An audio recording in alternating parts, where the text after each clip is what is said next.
आदि से लेकर आज तक रियलिटी यही है कि सरकार किसानों को ना देखी है और ना देखना चाहती है, उनका विकास नहीं देखना चाहती। गारंटी आपको बोलते हैं, समझिए कैसे। एक छोटा सा एग्जांपल देते हैं। जब देश आज़ाद हुआ तब से आज तक किसानों की इनकम 21 गुना बढ़ गई है।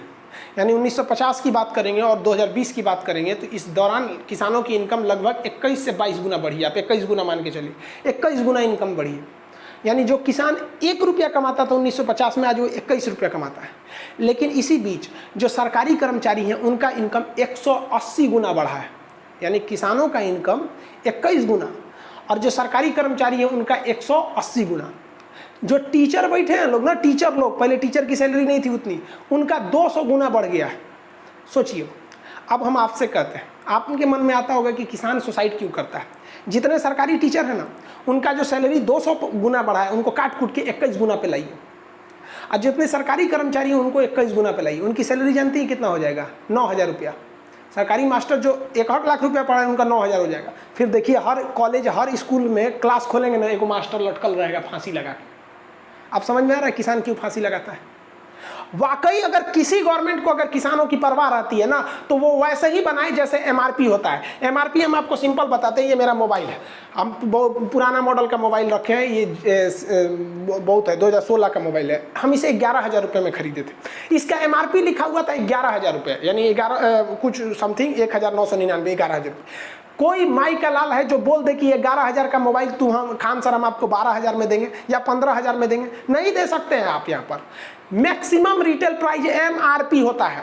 तो सरकार किसानों के लिए एक मिनिमम रिटेल प्राइस क्यों नहीं लाती है कि कोई भी व्यक्ति किसान से उसका आलू 20 रुपये से नीचे नहीं खरीद सकता है, 25 रुपये से नीचे आप प्याज नहीं खरीद सकते हैं, किसान से आप 20 रुपये किलो से नीचे गेहूं नहीं खरीद सकते, खरीद देंगे तो जेल हो जाएगा। आप कौन चीज़ को झुंझुना थमा देते हैं, एमएसपी एमएसपी। अरे मोदी जी ने सही कहा है कि भाई एमएसपी खत्म होने नहीं देंगे, क्योंकि भाई एमएसपी काम को कौन सी का है? 6% जब किसानों का वो अनाज खरीद रहा है तो किस काम का है? और ये धीरे धीरे चौपट कर देता है। समझिए कैसे। मान के चलिए कि कोई लड़की है और हम चाहते हैं, हमारी उससे इंगेजमेंट हो गई है, ठीक है, इंगेजमेंट हो गई, हम चाहते हैं ना कि हमारी शादी टूट जाए, तो कैसे करेंगे? देखिए, लड़कियों की शादी का एक लिमिट होता है कि भैया अब 30 से पहले कर दो तो आराम से हो जाएगा। लड़की का उम्र अगर 30 हिल गया ना तो इंडिया में शादी करने में बड़ी दिक्कत होता है। लेकिन लड़का ससुर 40 पे करेगा तो उतना दिक्कत नहीं होता है।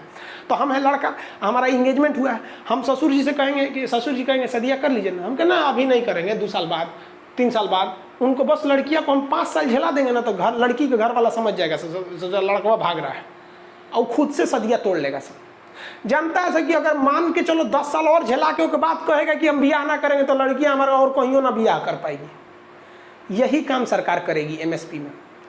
एमएसपी कहेगी कि हम आपसे गेहूं खरीदेंगे 25 रुपया, सरकार ने कह दिया हम 25 रुपया खरीदेंगे। एमएसपी मतलब हम ये रेट फिक्स किए हैं। इसका मतलब ये थोड़े होता है कि हम आपसे खरीदिए लेंगे 25 रुपया। आप जाएंगे गोदाम में ना तो गोदाम वाला सीधा कर देगा जगह नहीं है। अब किसान क्या कहेगा? घर में रखेगा, गेहूं सड़ जाएगा अगले साल तक, उसको रखने का जगह नहीं होता है आदान में। तो मोदी जी ने सही कहा है कि वो एमएसपी को ख़त्म ही नहीं करेंगे। भैया एमएसपी 25 रुपया रहेगा, लेकिन आपको एमएसपी पे खरीदा नहीं जाएगा। और आप अगर इसको मोदी जी को जिम्मेदार मानते हैं तो आप बताइए किसके समय पे ये अच्छा था? हम नेहरू से लेके अभी तक की बात करें, कोई नहीं ध्यान देता है। भाई साहब इस लॉकडाउन में ना हरियाणा में जो मक्का था, मक्का वो 6 रुपया किलो बिका है, जबकि एमएसपी था उसका 18.5 रुपया। कहाँ मर गई थी सरकार वहाँ पर? हाँ, हम तो बहुत किसानों की सरकार सुनते हैं वहाँ पर, हम तो समझे नहीं वहाँ पे सुनते हैं। वहाँ पे सांसद लोग ट्रैक्टर से जाता है, अच्छी बात है भाई, आप ट्रैक्टर से जाते। जब सरकार ने एमएसपी बोला था कि हम मक्का खरीदेंगे 18.5 रुपया किलो, तो 6 रुपया किलो आप मक्का खरीदे। 1995 में भी 6 रुपया किलो मक्का था। यानी 1995 का जो रेट था, आप मक्का का रेट दे रहे हैं आप 6 रुपया। राष्ट्रपति का 1995 में जो सैलरी था आपका, वही दे देते हैं यहाँ। आज 5 लाख रुपया ले रहे हैं, उस समय 60,000 थमा दीजिए यहाँ पर, तो बहुत अच्छा हो जाएगा। राष्ट्रपति भाग जाएंगे पहाड़ी पे से। कौन पहाड़ी है? सरायसीना की पहाड़ी, नहीं रहेंगे वहाँ पर।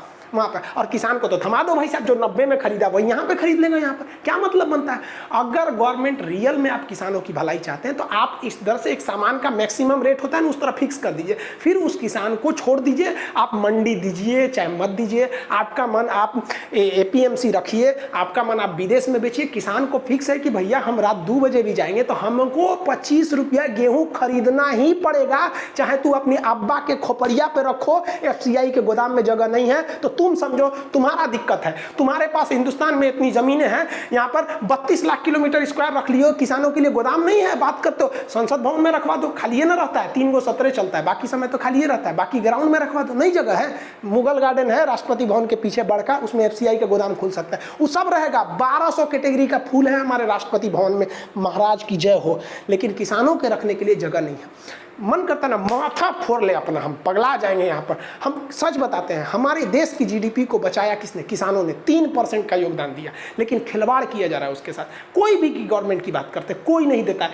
आप छोड़िए ना सेंट्रल गवर्नमेंट को, कोई राज्य सरकार है, राज्य में तो अलग अलग सरकार है, केरल में लेफ्ट है, इधर ममता बनर्जी है, उनकी अलग है, राजस्थान में अलग है, हरियाणा में अलग है, पंजाब में अलग है, बिहार में अलग है, यूपी में अलग है।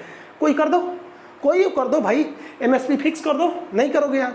अब आपको क्या समझ में आया विधेयक, हमको नहीं समझ में आता है। हमारे हिसाब से ताम झाम करने से कोई अच्छा नहीं है। एक विधेयक लाइए, MSP है, इतना से नीचे आप किसान से नहीं खरीद सकते, खरीदेंगे तो अगले दिन जेल में आपकी सुबह होगी, फिर जेल में उठिएगा, कहिएगा कहाँ भेज दिया यहाँ पर। ये होना चाहिए, यहाँ पर न्यूनतम समर्थन मूल्य फिक्स होना चाहिए।